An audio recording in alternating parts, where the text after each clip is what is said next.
Hey guys, I'm here to do a haul video. I just did this and it cut me off. My camera cut me off because I have a video on here, which I should probably download to my computer to save space. And it is my top 11 books of 2011, and I'm not doing that obviously to the end of the month. So since that is on here, I don't have a lot of room.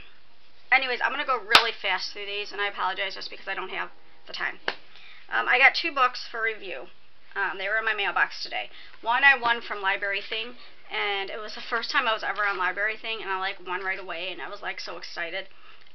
This one is called Girl Meets Boy, and it's edited by Kelly Milner Halls. This is the advanced copy, and this sounds so flippin' good. So good. The back says, "What do guys and girls really think? 12 of the most dramatic and engaging YA authors writing today team up for this one-of-a-kind collection of he said, she said stories. He tells it from the guy's point of view. She tells it from the girl's. These stories of love and heartbreak teach us that relationships become complicated because there are 2 sides to every story." That is so true, and I think that's so cool to do that. And this reminded me of Twilight. There was, I don't know if it's still up, but there was up on the web, Twilight or part of it, whatever, and Edward's words, and I thought that was really neat. I read it and I really liked that. And that's how this reminds me of, you get the guy's side of the thing, and then you got the girl's side. So a male author and a female author team up and they write 2 sides to one story. So you got James Howell and Ellen Whitlinger, Rita Williams Garcia and Terry Truman, Chris Crutcher and Kelly Milner Halls, Joseph Bruckhack and Cynthia Latex Smith, Terry Davis and Rebecca Fudgeland Davis, Sarah Ryan and Randy Powell. This comes out in January, and that just, like I said, sounds really cool. I will do, obviously, a review in January for that, or I got to find out the exact date on the internet. And the next one I got, I don't remember if it was the author or the publisher who contacted me, and they wanted me to do a review. They were going to send me an e-copy of the book. I don't do that because I don't have an e-reader, and I can't stare at my computer long enough to read something, a book on there. This actually came out in May of 2011, but they still wanted me to review it, so I don't know if it's just not getting enough word about it out there. And so they said that they would contact Amazon and get a hard copy to me, which I thought was awesome. It's called American Idol by S.C. Hayden, and this is actually the author of The Face, Story South Million Writers Award Notable Story of 2009. And this is a black bed sheet book. And on the bottom it says it's science fiction, suspense, and occult. And this just sounds so flippin' good. I'm going to start reading this tonight. It says, their goal, to resurrect idolatry, not adultery as in cheating on someone, idolatry, I-D-O-L-A-T-R-Y, when you worship like a material thing, and get rich manufacturing and selling idols, while promoting themselves as a legitimate religion and proclaiming themselves prophets. In a twisted yet somehow familiar version of America, where militias, doomsday cults, and self-proclaimed prophets are as commonplace as gas stations and fast food restaurants, the American Idol Company is born. After outraging millions across the world and coming dangerously close to starting World War III, the American Idol Company is poised to become the next great religion, but the looming threat of disaster is never far behind. And that, to me, it just sounds really, really good. So I'm excited to start that. Okay, the rest I got from the library. My library is converting over to a new catalog system thing, so anything that you normally can check out for 2 weeks, between now, the 12th, and January 5th, I think it is, you'll actually get that stuff for 4 weeks, so I thought that was pretty cool. So I got, this is a educational film. It's Michael Moore's Bowling for Columbine, and I've never seen this, but I've read Columbine by Dave Cullen, and I've tried to keep up with everything that has been out there. You still hear stuff about what happened at Columbine, and so I know this is more like it's funny and stuff like that too, but I just thought it'd be interesting. Now the books I got, Scars by Cheryl Rainfield, and she does have a new book coming out in 2012. This is the first book, though I haven't read. Anyways, Kendra hasn't felt safe since devastating memories of childhood sexual abuse began surfacing, especially because she still can't remember the most important detail, her abuser's identity. Kendra knows someone is always watching, following her, and leaving menacing messages and making her fear for her life. Kendra cuts to relieve the pressure. It's how she copes, along with her brilliant expressive artwork. Her mother is too self-absorbed to listen, so Kendra finds support elsewhere, from her therapist and her art teacher. From Sandy, a family friend who encourages her painting, and from Megan, a friend, and maybe more.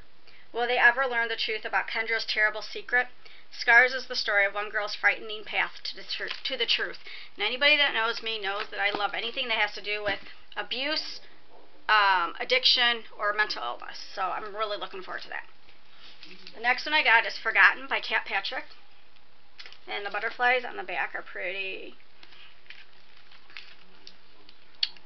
London Lane. Oh, it says every night while 16-year-old London Lane is asleep, her memory of that day is erased. In the morning, all she can remember are events from her future. London is used to relying on reminder notes and a trusted friend to get through the day, but things get complicated when a new boy at school enters the picture. Luke Henry is not someone you'd easily forget, yet try as she might, London can't find him in her memories of things to come. When London starts experiencing disturbing flashbacks, or flash forwards as the case may be, she realizes it's time to learn about the past she keeps forgetting before it destroys her future. Sounds very, very good.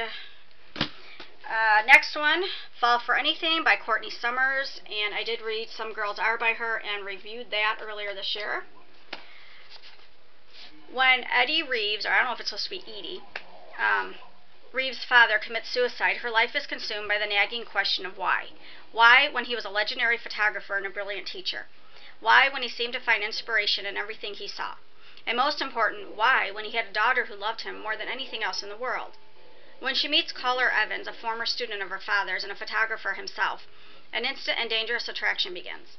Caller seems to know more about her father than she does, and could possibly hold the key to the mystery surrounding his death. But Eddie's vulnerability has weakened her, and Caller Evans is getting too close. Her need for the truth keeps her hanging on, but are some questions better left unanswered? If anybody knows if it's Eddie or Edie, please let me know. Looks like Eddie, but Edie is a girl's name. But Eddie, I guess, could be too. And I got Tighter by Adele Griffin.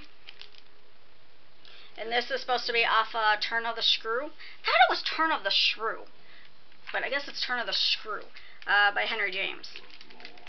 It says, when 17-year-old Jamie arrives on the idyllic New England island of Little Bly to work as a summer au pair, she is stunned to learn of the horror that preceded her.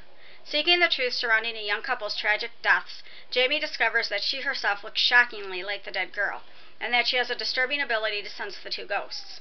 Why is Jamie's connection to the couple so intense? What really happened last summer at Little Bly? As Jamie's perceptions of the paranormal tests the limits and expanses of her core beliefs, she must navigate the increasingly blurred divide between the worlds of the living and the dead. Brilliantly plotted with startling twists, here is a thrilling page-turner from the award-winning Adele Griffin. And then I got Shatter Me, and I'm not going to try to pronounce the author's name because I'm not going to be able to, this book's going around a lot on the web, and I heard the audiobook of this is really good. You can't touch me, I whisper. I'm lying, is what I don't tell him. He can touch me, is what I'll never tell him. Please touch me, is what I want to tell him. But things happen when people touch me. Strange things, bad things, dead things. No one knows why Juliet's touch is fatal, but the reestablishment has plans for her. Plans to use her as a weapon. But Juliet has plans of her own. After a lifetime without freedom, she's finally discovering a strength to fight back for the very first time, and to find a future with the one boy she thought she lost forever. And then the last book I got is an adult fiction book, and it is called Sex, Drugs, and Cocoa Puffs by Chuck Klosterman, author of Fargo Rock City. And I don't remember why I got this, so let's read the inside together.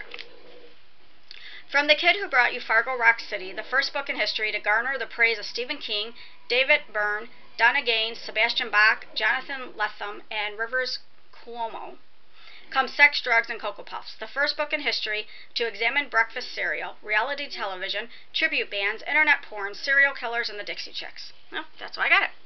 Countless writers and artists have spoken for a generation, but no one has done it quite like Chuck Klosterman, with an exhaustive knowledge of popular culture and a seemingly effortless ability to spin brilliant prose out of unlikely subject matter.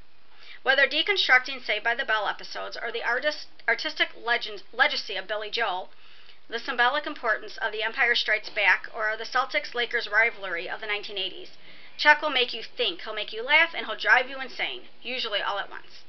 Sex, Drugs, and Cocoa Puffs is ostensibly about movies, sports, television, music, books, video games, and kittens. But really, it's about us. All of us. As Klosterman realizes late at night and the moment before he falls asleep. In and of itself, nothing really matters. What matters is that nothing is ever in and of itself. That's why I got it. So that sounds very interesting.